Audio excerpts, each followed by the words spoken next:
Ötən gün həyat yoldaşının videosu ilə ölkə gündəminə düşən Füzuli rayon icra hakimiyyəti başçısının müavini Gülbahar Eyvazovanın qızı 20 yaşında tələbə olarkən dekan müavini təyin edilibmiş. Qafqaz İnfo məlumatına görə o, 2023-cü ildə Kamal Abdullahın müvafiq əmri ilə Azərbaycan Dillər Universitetində Təhsil 2 fakültəsinin ictimai əsaslarla dekan müavini olub. Həmin dövrdə onun təyinatı barəsində yerli mətbuatda xəbərlər tirajlanmışdı. Eyvazovanın nümunəvi və fəal tələbə olduğu bildirilsə də, onun tələbə olduğu halda dekan müavini təyin edilməsi ictimaiyyətdə birmənalı qarşılanmamışdı.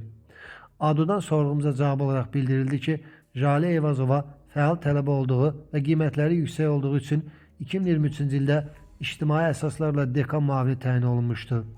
Həmin il universiteti bitirəndə ictimai əsaslı vəzifəsindən azad olunmuşdu. Bakıda bədbəxt hadisə yaşanıb, 2 bacı dəm qazından boğularaq ölüb. Doğru Xəbər Azərbaycan APA TV istinadən bildirir ki, hadisə gecə saatlarında Qaradağ rayonunda qeydə alınıb. Belə ki, Ələt qəsəbə sakini 1951-ci il təvəllüdlü Minə xanım Qəzənfər qızı Məmmədova və bacısı 1955-ci il təvəllüdlü Almaz Abbasova yaşadıkları evdə dəm qazından boğularaq ölüblər. Baş vermiş faktla bağlı araşdırma aparılır.